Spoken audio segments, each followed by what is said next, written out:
Stuart Hoyt, Kelly Broom. We are here with Major retired U.S. Air Force fighter pilot Rio type guy, Stuart Hoyt.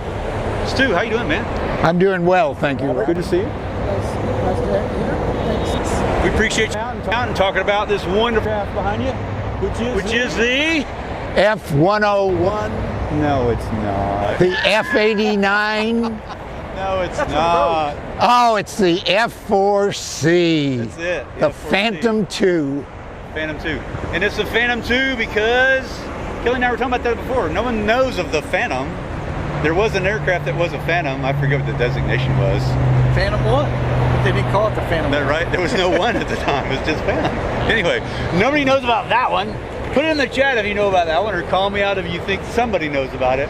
This was called the Phantom 2 because there was a Phantom that I didn't know anything about until I started reading about this. Cool looking aircraft. This fella flew in several versions of them. But before to get to that, you flew in other stuff too, right? Tell us, That is correct. how'd you get started in this whole thing? In my Air Force career, I've flown 8 different types of military jet fighters. And my first one started with the F-101B Voodoo in the Air Defense Command. Nice. And while I was there, the National Guard had F-89Js, and so they let me get my time in the F-89J also. When I left there, I went to California and had the opportunity to go to school to get my degree. During that time, the squadron changed airplanes from the F-101B to the F-106B, and when I got back to maintain my currency, I got to fly in the 106 Nice. for a mission or two. Because they didn't really have backseaters though, right? Generally that aircraft. They had a dual airplane when they used for pilot qualifications, Okay, right. and so that's what I got to fly in. Nice. From there, I went to the RF-4C on prep and going to Southeast Asia, All right. and I flew that for a year there. And then I went to Spain and flew the F-4E with the gun. All right. And halfway through, they decided that that nice airplane needed to go to the front line, and so they gave us this old junk called the F-4C. Wait a minute, you started in the F-4C. Right, well, I actually It came... wasn't junk until you came back to the F-4C? Well, the F-4E was like riding in a Mercedes or a Cadillac as compared to the Chevy Right. behind me. And then I came... No hate mail from Chevy people, we're just making Right. an analogy here. But I came back to Austin, and I went back to the reconnaissance version, the RF-4C. All right. So my last 4 years were here in the RF-4C. All right. Couple things. He said Southeast Asia. Those of y'all not familiar with that, that's better known as Vietnam. This guy is a combat veteran. He did fly in Vietnam. In fact, we'll talk about it later, but he received the Distinguished Flying Cross for one of his missions. So, we're standing in front of an F-4C, right? Correct. Yeah, because that's the Air Force model. We're at Camp Mabry here in Austin, Texas. If you ever get a chance to come by, the museum is amazing. We got some static displays out here. Get a chance. It is a military, active military base for the Texas Military Forces, but Texas ID or any government issued ID will get you on base to go see the museum, and there's no restriction to come out and walk around and see the static displays here.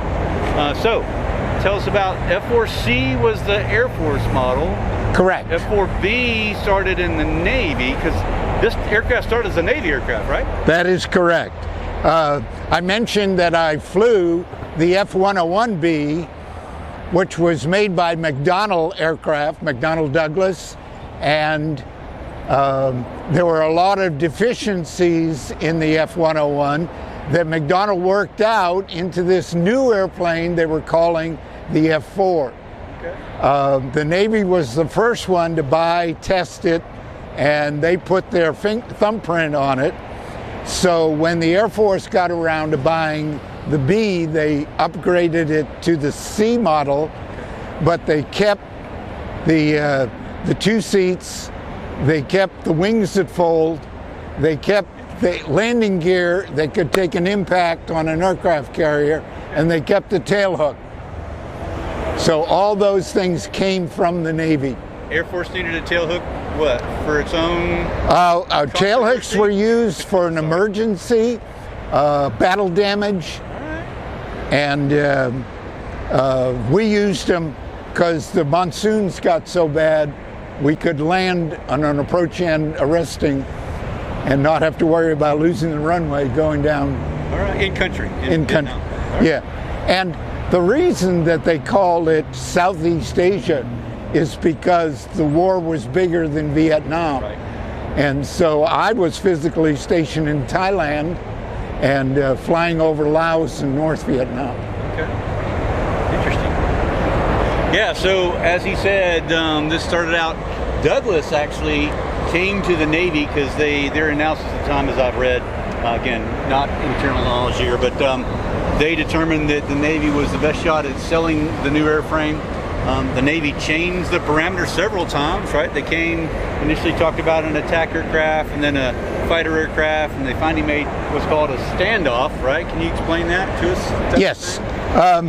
The World War II and the Korean airplanes were nose to tail, shoot them down kind of things.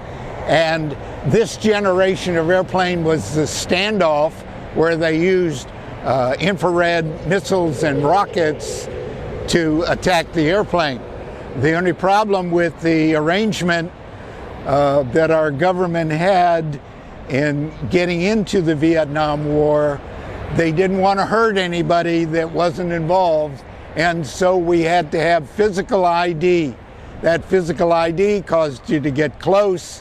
When you got close, we started one of these, and the missiles and the rockets don't like that kind of an atmosphere. Right. Tough to shoot a missile in a dogfight. So in hindsight, there was no gun on this version, and they had to build one, but it was like under, because it shot anywhere. The F4E model, which I flew in Spain, had the Gatling gun underneath the nose, and it was quite a little instrument. In fact, the gun fired 6,000 rounds a minute, but it only carried 600 rounds, so you could only squeeze burst. And when the gun went off, the nose actually would dance. Nice. So what's it like to fly one of these things? It was quite impressive. When I first went through flight training, I flew in the F-89. It was a real old, slow version. It had afterburners, but you had to get on the end of the runway, run to full mill, let it warm up, put it in afterburner, let it warm up, release the brakes, let it roll and roll and roll. And when the nose smelled the end of the runway, it would start to climb out. With the F-101, which had a much updated engine and power in it, what they did was they added a fuel to the afterburner area, and then almost like throwing a match with a spark, and you got this tremendous boom because it exploded. Nice. And it was like being kicked right in the pants. Nice. But it sailed down the runway. We could go from brake release to 40,000 feet in 1.9 minutes. Whoa. And you could look back and see the runway. It was impressive. With the F4, they updated the engines to called a soft light, where when they put the fuel in the afterburner section, they had a ripple light. So it was a whoosh sound, and it was very smooth. But these engines are even more powerful than those in the 101. The 101 would get to about 1.7, but this would get up to 2 point something, over Mach 2. Right. So that's where the gun was, right? In the E model, that's where the gun. That's an IR sensor on this version, because the rockets and the missiles were IR guided rockets. So did they replace the IR system with the gun? Yes. I understand they also had a pod with the gun. Yeah, the initial when they added. The earlier versions had a big pod underneath the center line, and it had a Gatling gun in it, but it wasn't had difficulty aligning it. Yeah, think when you It start would just bolting kind on, of it's spray bullets. It's called Yeah, spray and pray. Right. correct. Yeah, to a guy that used to bore sight cobras and Apaches, that's a thing, right? It's tough to. Anyway. All right. Well, Move on underneath the aircraft. yeah. So point out some stuff to us, Stu. You see the two fuel tanks that actually could carry a third fuel tank in the center line, or these could be loaded with armament, and there was another station on the wing that would carry armament also inward of the tanks. The tanks were used to get a little bit longer range on the mission, and they were expendable. So if they got involved with the enemy, they would drop the tanks. So you'd want to use the fuel out of that first. Well, You don't wanna use the- sometimes you couldn't, you didn't have the option, but Really? generally from the time they took off in southern Thailand Yeah. and got up to Hanoi area, they were already depleted and they were on internal tanks. And there are internal tanks in things and all the way down the center line on the top. So you were telling me earlier, let's talk about the design a little bit. Now, that was about the tanks, but the voodoo, you were saying T-tail issue. Can you walk us through that? When McDonnell designed the F-101, it had a high T-tail like the F-4. But the problem was that when you got into high angle of attacks with lower airspeed, the wind would come over the wing and push down on the tail and flip the airplane upside down. That's bad, by the way, if you're not a pilot. It's just saying. Once it got inverted, it was almost impossible. And I've known a couple that recovered, but a lot more they had to eject. Wow. And I did have a number of guys that had to eject. So in this one, they moved the tail. We're talking about the horizontal stabilizer in the rear of the aircraft. Yeah, They moved that down below. They asked McDonnell if they could correct this problem, and they said they had an airplane that was in design, which was the dihedral downward effect tail, as you can see back there. But in order to correct the 101, they put a thing called the pusher. So when you got into that trouble zone, it would actually push the stick out of your hand and cause the airplane to nose over. Better have altitude. Right. If you don't have altitude, that's a one-way trip. That's true. Yeah, Runner of the auto brake. at 500 feet, it takes about a quarter of a second to hit the ground. Ouch. It's the rest of your life. Right? Yeah. Yeah, exactly. All right, so that explains the dihedral horizontal stabilizer. Right. You all may be wondering about the little winglet things that sort of tip up. What we were reading about this is in the design phase of this aircraft, during the wind tunnel testing, the wind tunnel test showed that they needed about a 12-degree up angle on the wing.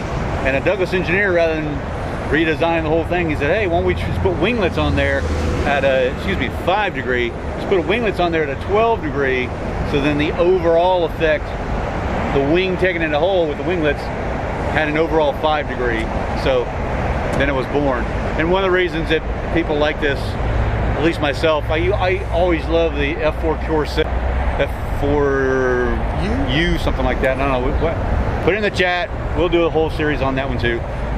But it had gull wings. They modified the wing on that aircraft because of the engine and the prop. We'll talk about that another reel. Every time I see this, I think of that Corsair because of the wing shape. The Navy took advantage of that up angle, and that's where the wings folded up. Right. The Air Force didn't want to redesign the wings, so they bought it with the folding wings. Yeah, that's cool. You can see the hinge here. This is an Air Force model, but you can see the hinge clear as day. Correct. So did you guys ever fold it or not really? Not to my knowledge. I've never seen them folded. Yeah. One of the unique features of the F4 are these big steel plates in the front of each engine. They're called vari-ramps. And when you start to exceed the speed of sound, so you don't swallow the shock wave, the vari-ramps would push open to limit the amount of air coming in the engine. And on my initial training, they took us through Mach 2. If you're not familiar with the Mach, it is going through the speed of sound. To you people on the ground, you hear a big boom. For us, it was nothing but the instruments would go off a little bit, and then once the pitot tube got through the sound barrier, it would correct. What the sound barrier is wind building up on the leading edge, causing a barrier, and what you're actually hearing is the boom at the beginning and the boom at the end. So you hear a boom. In the cockpit, there's no sound at all. So we were going to do a demonstration of going through Mach 2, and we went through Mach 1 with no problem. Got up to 1.9, 1.98. The minute we went through Mach 2, there was an explosion that was like the sound barrier on the ground. I mean, it rocked the airplane. But in the cockpit with you guys? In the cockpit with us. And what happened was the right vari-ramp failed, closed, and swallowed the shock wave, stalled the engine. So we had to descend and restart the engine. We didn't try to run Mach 2 again. No. That's enough of that for today. Yeah. Work through the issue, see if you can fix it. The other interesting thing about the F4 were the engines, they were very powerful. They could get you up above Mach 2, but they burned a sort of kerosene that was like diesel, looked like diesel coming out of the engine. The problem was in Vietnam, if the Vietnam gunners couldn't see you, they looked for the smoke trail. And when they got to the front of the smoke trail, so Finding Waldo. yeah, I was doing photo reconnaissance in Southeast Asia, and when we were the new guy, we flew with a more experienced guy to get us acquainted with the process. But when we got towards the end of our tour, we flew with the new guys and had to check them out. So for this new guy's first mission, they gave me a 5-line area cover over one of the densely populated thing called the MAJ Pass. It was out of North Vietnam into South Vietnam on the Ho Chi Minh Trail. And I had to find an oil line that was buried on the ground in a 5-line cover. Which means he had to fly that route 5 times. 5 times over, which is, again, not good, right? So once they pick you up, they won't lose you. So we had to go somewhere, run a leg, go somewhere, come back in a little while from the other way, run another leg. And we managed to do 4 legs, and they didn't catch us. Well, we were rolling in on the 5th leg, and I was lined up, and my driver says to me, "What are all those white puffs up in front of us?" And I said, "Well, they found us. That's anti-aircraft." And so we broke off and went home. Thankfully, on the very first run, we found and I got the Distinguished Flying Cross for that mission. You don't want to fly through a bunch of flags, too? No, didn't like that at all. Spoiled my whole day. Trying to cut back on that flying through flak stuff. Right. It's a tough aircraft, but it's not that tough. Let's not try it, right? So you were talking earlier, the Sparrows, when they fire, they literally get kicked off the bird and then they take off. Right? Yeah, as I was mentioning, the difference between a missile and a rocket is the rocket had to launch from a steady platform because it had a straight line. With the missile, they were all guided. With the Sparrow, it was IR, and so it could be punched off the rail and then track itself to the target. So that's pretty much the F4. 1960 to 96 in the inventory with the U.S. Bunch of countries flew it, bought it. In fact, the Japanese actually made some out of their Mitsubishi plant, like 300 and something. In fact, this man here delivered a F4E, was it? RF4, a reconnaissance version in the E version, and we flew them across the pond through Spain, all the way down. We had to go through Egypt and Saudi Arabia, but we went up and delivered them to the Shah of Iran. And it may be a story for another day. on how I got from that airport to the hotel. But it was during the shaky time. Yeah, I've read that story. We should talk about that at some point. I think we're running short on time here, but the interesting thing about that delivery was he flew pretty much across the 3 countries that are still flying the F-4 to today: Greece, Turkey, and Iran. So F-4 is still out there. We don't fly it. We flew it till I think either 6 or 16 as target birds for surface to air or any aircraft. But yeah, it was retired from inventory in '96. But still, super cool airplane. And Yeah. thank you for sharing those, man. Sure, my pleasure. So one last thing, all of the folks that come on the show, we promote to an honorary colonel. Thank you with our coin here. We'll present that to you and say you're now a colonel with us wandering colonels. Congratulations. Thank you. And he's also an admiral. We'll talk about that in some other day. With the Texas Navy, and I'm a general with the SAR. Nice. All right. Well, again, thanks. Appreciate it. Thanks a lot. Sure enough. Thanks again. Congratulations.